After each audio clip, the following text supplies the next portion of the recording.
रही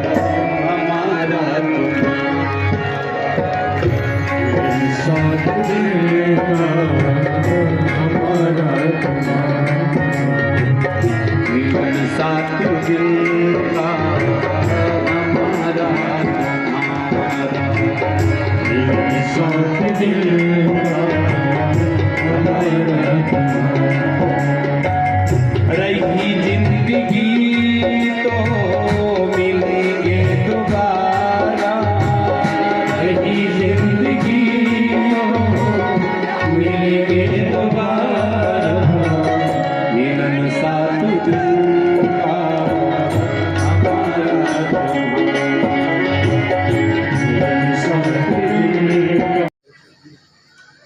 ऐसी नृशंस हत्याएं जो हृदय विदारक हैं, जब उसको टेलीविजन में देखो तो ऐसा लगता है हृदय फट जाएगा।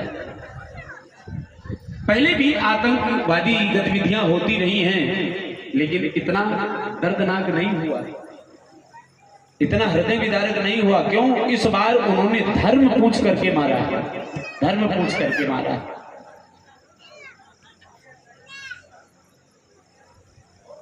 तो जिनको हमारे धर्म से द्वेष है या जलन हो रही है, उनको तो अब चाहिए कि इस धरती को छोड़ करके पलायन कर जाना चाहिए। और यह भारत सरकार को भी चाहिए कि अब यहाँ उनको रहने देना नहीं चाहिए, बिल्कुल नहीं रहने देना। न जाने कितनी माताओं के गोदी सुनी हो गई, कितनी बहनों की मांग सुनी हो गई। और अभी अभी तो मुझे भैया ने दिखाया था उसकी 5-6 दिन शादी के लिए हैं? और उस बहन के जीवन में क्या बीत रही होगी हैं?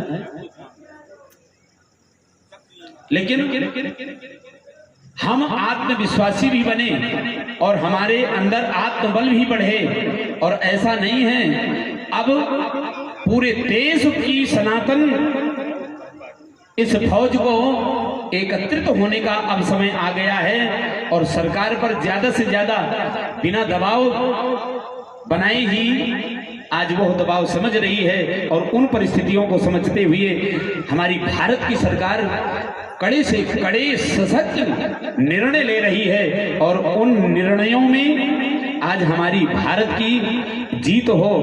भगवान के चरणारविंदों में ऐसी प्रार्थना हम करें। और जिन्होंने अपनी यह शहादत गंवाई है, जिनके प्राण हमारे भारत देश की इस धरती पर न्यौछावर हुए हैं, उनके लिए 2 मिनट मौन रह करके और उनके ठाकुर जी के चरणों में सच्ची श्रद्धांजलि निवेदन करें कि भगवान उनकी आत्मा को शांति प्रदान करें।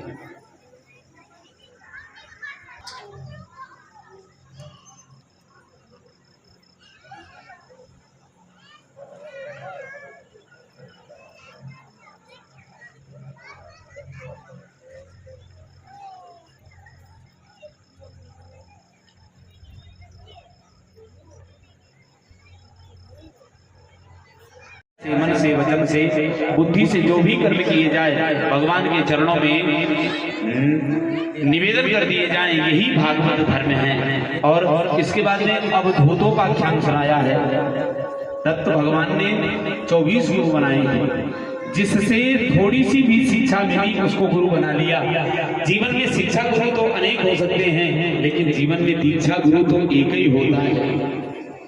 इसके बाद में एकादश स्कंद की पावन कथाओं में सत्संग की महिमा, कर्म तथा कर्म त्याग की विधि का वर्णन श्रवण कराया है।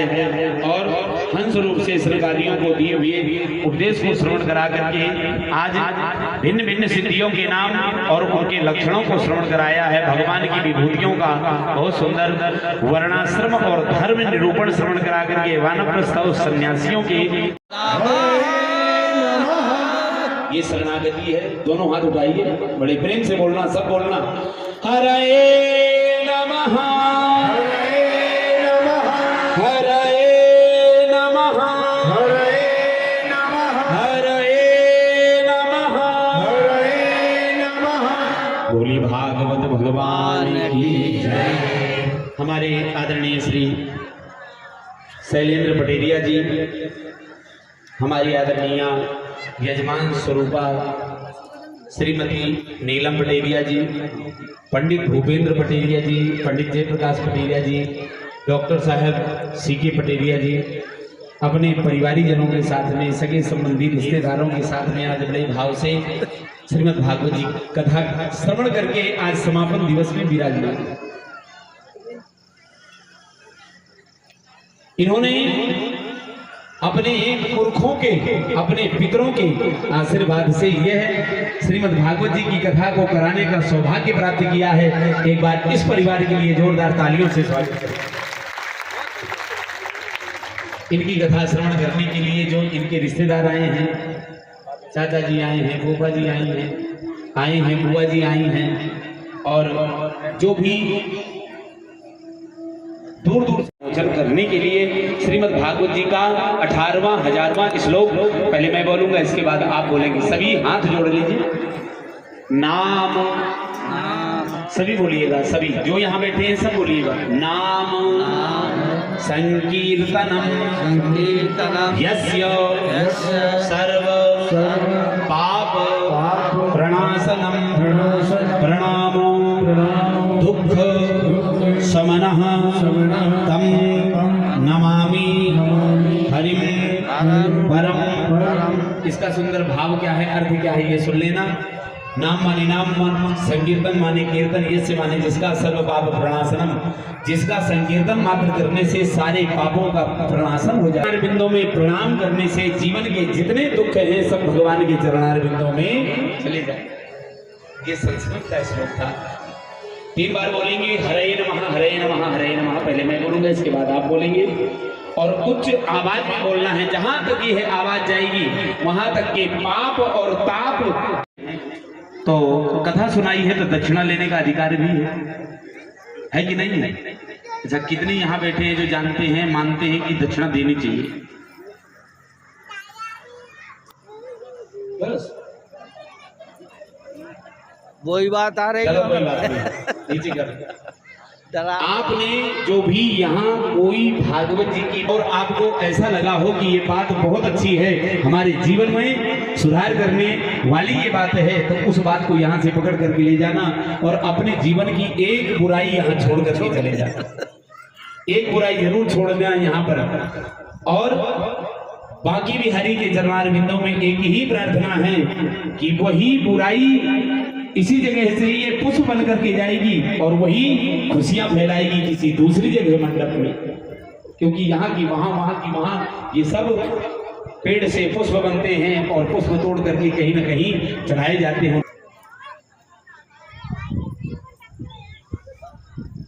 जो आपका परिवार है, बस ये ध्यान देना कि भाई भाई में क्रोध और विरोध न होने पाए। चाहे जितनी भी परिस्थिति बन जाए, चाहे जितनी भी क्षमता आ जाए, लेकिन क्रोध और विरोध ना होने पाए बस। क्योंकि जब जीवन में दुख आता है तो ऐसे वक्त में भाई ही भाई के काम में आता है। इसलिए कभी भी यदि छोटा है और बड़े ने कुछ कह दिया है तो उसको 1 बार 2 बार झुक करके प्रणाम करो, और प्रणाम करने के बाद में उससे निवेदन करो कि भैया मुझसे चलो कोई बात नहीं, गलती हो गई, लेकिन कभी भी ऐसा सौहार्द न बिगड़ने पाए अपने भाईचारा का कि जिससे बोलचाल की हमारी भाषा ही छूट जाए। क्योंकि भैया 7 दिन का आपका हमारा इस संसार का मिलन है। 8वें दिन कौन कहाँ रहेगा किसी को कोई खबर नहीं है। हो